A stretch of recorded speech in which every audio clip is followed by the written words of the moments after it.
Вы апынуліся ў Мінску 1913 году.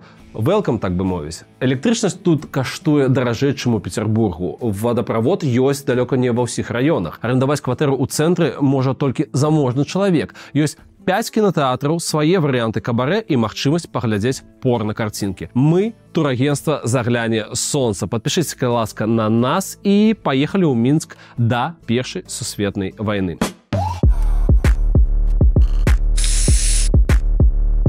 Грамадзянскай авіяцыі яшчэ няма ніякай Белаві, таму лагічна выказаць здагадку, што вы прыехалі чыгункай. У горадзе два вакзалы – Віленскі і Берасцейскі. Віленскі праз 100 гадоў будзе называцца Мінскам пасажырскім. Берасцейскі стане станцыяй Інстытут культуры. Калі не маеце ніякіх пільных справаў, можна агледзецца, пачаўшы з цэнтра. Гэта Саборная плошча. Нашчадкі будуць карыстацца тапонімам плошча Свабоды. Тут праходзяць вайсковыя парады, шэсці і нават паніхіды. Вам пашчасціла, арыентавацца ў Мінску становіцца ўсё лягчэй і лягчэй. Яшчэ 2 гады таму ў горадзе існавала ажна 19 безназоўных завулкаў. Суцэльная баламута. Хаця і зараз, у 1913-м, вялікая колькасць менчукоў замест адраса кажуць нешта накшталт «Жыву я на землях Ваньковіча» ці «Жыву я паміж Камароўкай і Пярэспай». Пярэспа, на хвіліначку, гэта левы прыток Свіслачы. Праз стагоддзе гэты ручай схавае калектар. На месцы яго вытоку паўстане парк Дружба народов.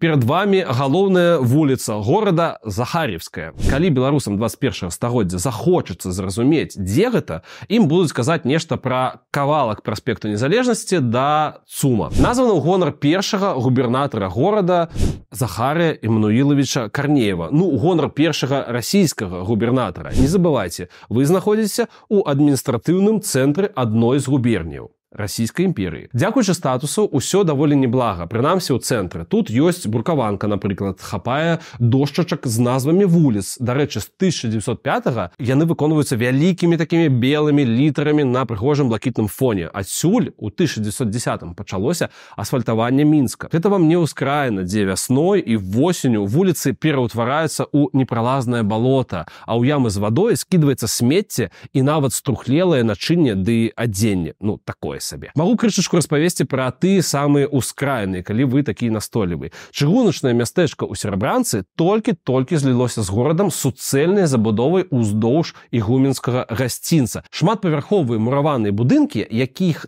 толькі за перыяд 13-14 гадоў пабудуюць аж на 14 штук, канешне, добрая ідэя. Праўда, на тое яны і прыбытковыя дамы, каб даваць максімальны прыбытак пры мінімальных інвестыцыях. Парушэнне планавання і санітарных нормаў, штодзённасць, мінская візітоўка, цесната забудовы. Асабліва перанаселеная гандлёвая частка гораду. Гэта раён ракі Нямігі. Тут сустракаюцца будынкі, якія маюць да 200 кватэраў. Калі хочаце, кожнаму, безумоўна, свае вычварэнствы. На ўскраіне вам могуць здаць натуральна-гаспадарчую пабудову. І праз сценачку ад вас, а сценачка гэта будзе таўшчынёй у одну цаглінку, будуць жыць прасючкі ці, напрыклад, знаходзіцца прыбіральня. Толькі багатыя людзі могуць арендаваць кватэры ў цэнтры. Ёсць ацяпленне, электрасвятленне, ванна і нават тэлефон. Электрастанцыя з'явілася ў Мінску на правым беразе Свіслачы яшчэ ў 1895-м.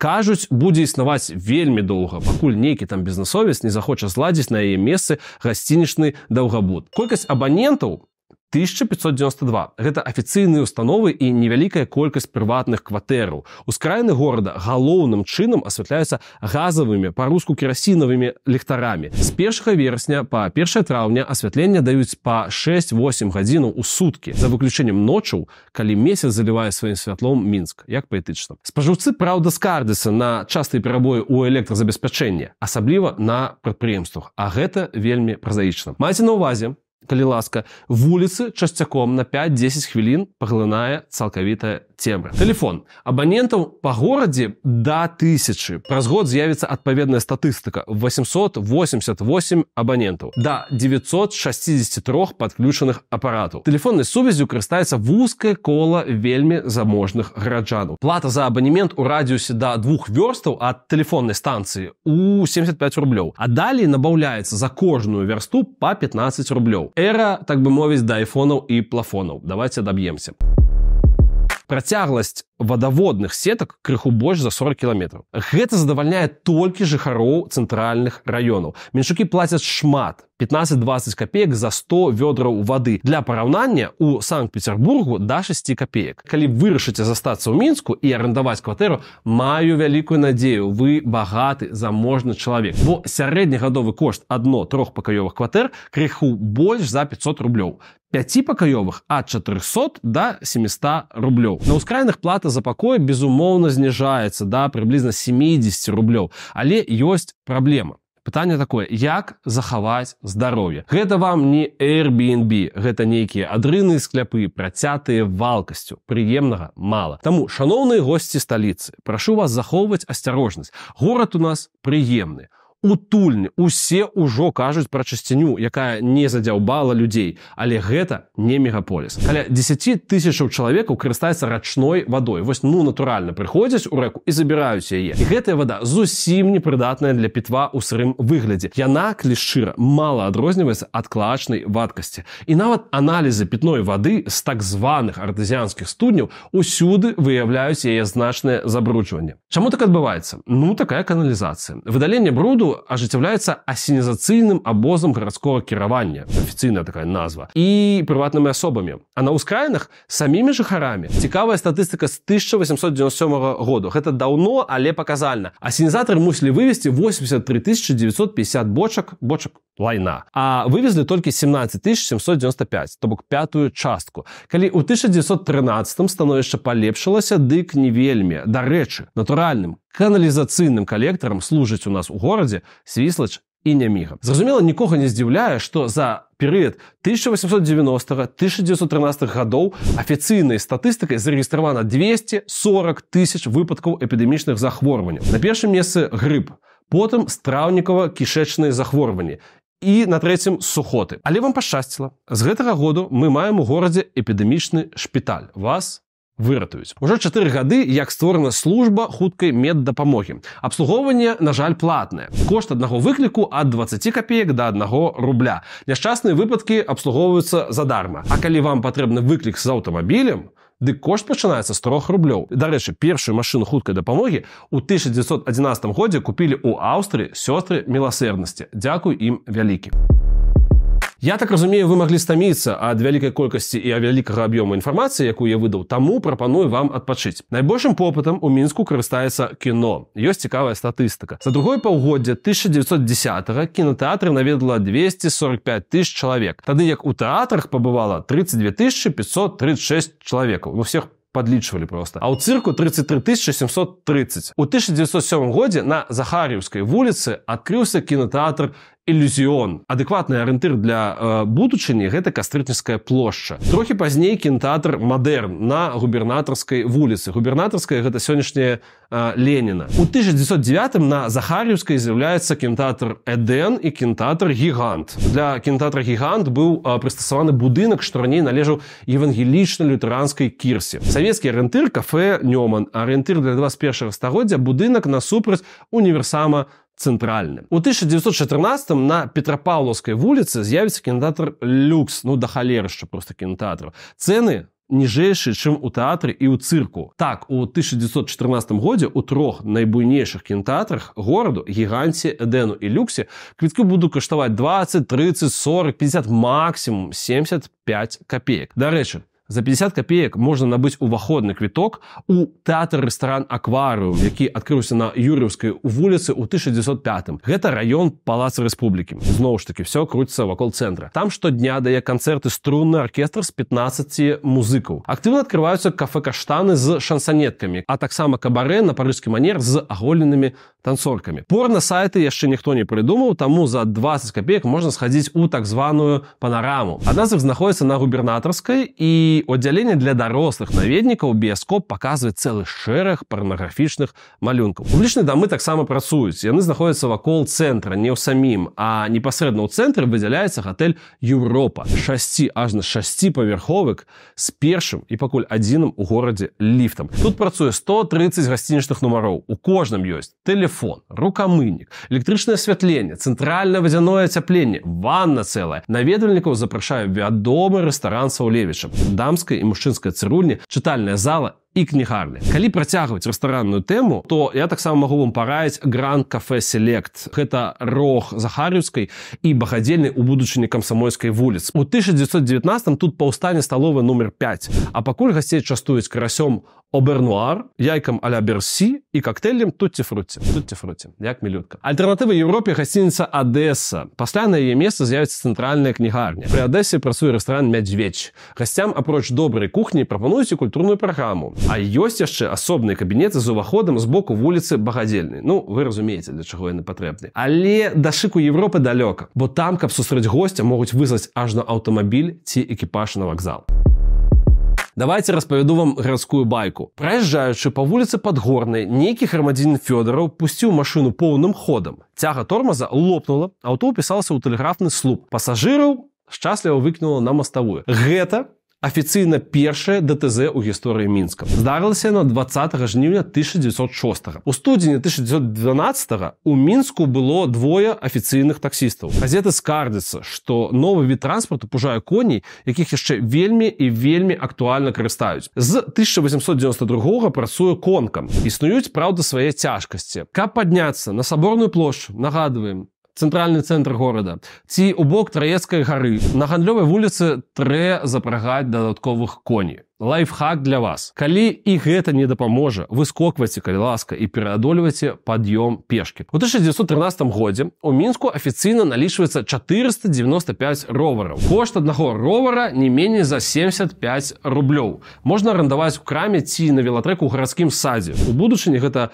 парк імя Горкага. У апазіцыі да аўтамабілістаў і раварыстаў стаяць фурманы, якія называюць іх пудзеламі мінакоў. У адпаведнасці з пастановай гарадской думы ад 1891 года да працы ў якасці фурманаў дапускаюцца людзі старэйшыя 18 гадоў, нібыта, з добрымі паводзінамі, сумленныя, цвярозыя і здаровыя. Іх у горадзе каля 2000, але большасць брычак знаходзіцца ў супер-мега дрэнным стане. Самі фурманы апранаюцца бедна і неахайна. Сустракаюцца сярод іх і непаўнагадовыя. Рамонт калёс ажыццяўляецца ў карэтных майстэрнях, гаспадары якіх неміласэрна абіраюць сваіх кліентаў. Калі застанеце ў горадзе і напаткаеце на Саборным пляцы цэлую працэсію амаль з усіх фурманаў горада, ведайце, дачка аднаго з карэтнікаў выходзіць замуж, а рамізнікі наўпрост падлізваюцца. Аднадзённы заробак легкавых фурманаў першага і другога разрадаў у добрыя часы 3 рублі. Чыгуначнікі пачынаюць працаваць у палову 6 раніцы. Гэта вельмі цяжкі труд. І іх заробак, прынамсі, у 1911